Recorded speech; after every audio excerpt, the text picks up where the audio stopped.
ką po didžiosios pertraukos pakeitėt, iš kur ta visa energija čia aikštelėje? Čia mūsų namai. Reikėjo tik tai įsisąmoninti, kad čia yra mūsų namai, mūsų tvirtovė ir niekas neateis lengvai pergalės iš čia nepasiims.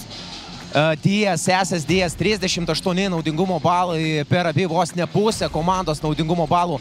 Ką mes matysime šiame sezone? Kovotojas. Matysim kovotojas. Apie Turnčiak dar taip pat porą žodžių, vėlgi sėkmingas, jos efektyvus žaidimas. Kiek smagu šią žaidėją buvo prisikviesti ir koks jos potencialas?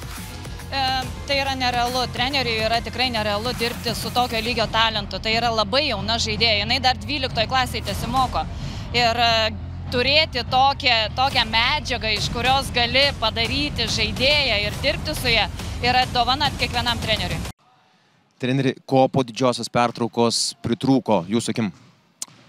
Tai pritrūko fiziškumo iš mūsų pusės, nes LCC komanda pridėjo po ilgosios pertraukos fiziškumo tikrai daug, o mes likom tam pačiam lygyje, su ko žaidėm pirmoji pusėje. Tai toks ir buvo didžiulis skirtumas dėl to ir pralošėm dėl to lentą antroji pusėje tikrai nemažai, pakartoja mums nemažai metimų ir nemažai kamalių praradom dėl jų fiziškos gynybos, tai žodžiu likom tame pačiame lygyje, kur ir buvom pirmoji pusėje. Jos tiesiog dadėjo fiziškumo.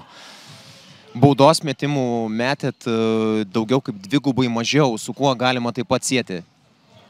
Tai siejasi su dviem dalykais. Tai pirmas, tai gal buvom per mažai agresyvus, o antras, tai kai kurių švilpukų iš teisėjų nesupratau. Aš tikrai nenoriu nieko kaltinti ir panašiai, bet aš manau, kad keliose situacijose tiesiog nebuvo vienodai traktuojami kontaktai abiejose aikštelės pusėse. Bet gerai, viskas tvarkoja, daugiau akcentuokim tą mano pirmą mintį, kad nebuvom per daug pakankamai fiziški.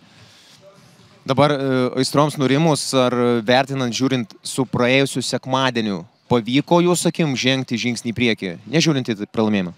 Tai pavyko. Aš manau, kad tikrai pavyko, nes turėjom daugiau noro. Iš tikrųjų, mes šiandieną pralaimėjom, bet taip, aibė priežasčių yra, bet mes ir buvom šiek tiek nelaimingi, nes mes iš tikrųjų prametėm labai daug laisvų metimų. Mes būtumėm pataikę ne 20% tritaškių, bet 30, aš manau, kad būtų rungtynės pasisukę į mūsų pusę, bet tiesiog tie metimai nesukrito, reikia toliau dirbti sunkiai ir aš manau, kad ateis šventė ir į mūsų kiemą.